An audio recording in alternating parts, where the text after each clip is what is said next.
This is your Weather Extreme video for Saturday, May the 20th. I'm meteorologist Brian Peters. It looks like a wet week ahead. There's a quick look at the Alabama Drought Monitor as of this past week, released on Thursday. And you can see we still have a good deal of at least severe drought going on across parts of the area. So at least it's fairly small, whereas the moderate drought covers a good deal of the western part as well as the east central down to the southeast part. Clouds this morning are beginning to increase, so we're starting the day out with a nice Saturday, but the Saturday is likely to turn wet before the day is over. Main weather system is a surface low that is over the northwestern corner of Missouri, and that surface low, of course, has been producing a large amount of severe weather over parts of the Oklahoma and Texas Panhandle, western Oklahoma, and up into Kansas. So that system very active as it moves toward the Great Lakes. In the upper atmosphere, we have aloft there around 18 to 20,000 feet. We have a nice upper trough that will be moving off into the Great Lakes as well. Temperatures across central Alabama this morning are quite warm. 74 at Birmingham when I did this chart. 68 at Tuscaloosa, at least a little cooler there. It looks like we're going to stay warm for the next few days, though not as warm as we saw the end of this past week. Radar showing that we have a good deal of precipitation off to our west, all of that precipitation developing ahead of that frontal system. The watch warning map is fairly quiet. There's a number of flash flood watches as well as some warnings over parts of southeastern Oklahoma and northwestern Arkansas. The dark blue and light blue areas you see over parts of Nebraska and into Colorado and northeastern New Mexico, as well as up over parts of New York and northern New England, those are freeze and frost advisories. QPF, yes, it looks like we're going to see a good deal of rain, a nice swath of rain from southeast Texas all the way up into and across central Alabama into northwestern South Carolina of 4 to 6 inches. So rain is going to be a concern for us this next week.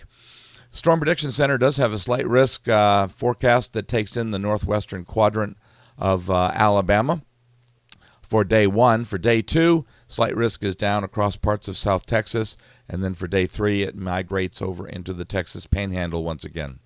All right, let's take a look at the GFS 06Z model run, and there's the surface low over parts of Iowa and northern Missouri with the front trailing back down into the lower Mississippi River Valley. Looks like by this afternoon, evening, we'll see some Cape values that will be getting up there. According to the GFS, they could be in the range of about 3,000 to 3,500 or so. So certainly a good deal of instability. But it looks like the shear is fairly low, as you can see from the storm relative helicity map. It looks like that is pretty low. So it looks like hail as well as the possibility of damaging thunderstorm winds are the main concerns. For Sunday, the large upper trough makes its way into the Great Lakes, and that will help to take the surface low also into the Great Lakes with the cold fronts swinging out across the Ohio and Tennessee River valleys. You can see the front located there. This is 18Z, 1 o'clock, so the front coming into Alabama, into the northwestern quadrant by that time. That front moves through fairly quickly as that system rotates up into the eastern Great Lakes. But notice that over the Louisiana-Texas border there's another little weakness. That little weakness responsible for some rain. So while we clear out and dry out on Monday, it looks like Monday night and into early Tuesday, we'll see pretty good chances for rain as that little system moves across. And that little system moves quickly into the Carolinas on Tuesday, but you can see the rain over the Carolinas and North Georgia, that exiting our area. So it looks like the rain on Tuesday is going to be fairly early in the first half of the day. In the meantime, though, that trough digs in across the southeastern U.S. on Wednesday, so that's going to usher in more wet weather for us on Wednesday, as well as some really cooler air as a result of that northwesterly flow. Looks like highs probably will be in the lower 70s on the order of 70 to 72 or 3, something like that. That upper trough stays with us on Thursday. So Thursday we should dry out. The rain should move on to the east and away from us, but we'll stay cool. Looks like a high probably on Thursday around 79. Looks like good weather returns, and we warm up on Friday as an upper ridge comes into place, and that will give us high pressure at the surface.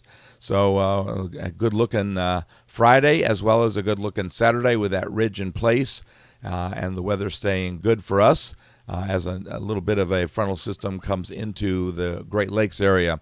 Looking out into Voodoo Country, it looks like we stay warm through the 29th or so as that upper ridge is there, but it begins to be beaten down by the 31st as we get a little bit of troughiness, not very sharp troughiness. That would have a slight cooling effect, but nothing too major. But the pattern remains relatively flat as we enter the 1st of June, the first 4 days of June, with a large 594 contour over northern Mexico and southern Texas. So looks like the heat may be coming. That'll do it for the Weather Extreme video for this morning. Expect to have the next one posted first thing on Sunday morning. In the meantime, stay tuned to the blog for notes on Alabama's weather. I'm meteorologist Brian Peters. Stay dry, have a great day, and Godspeed.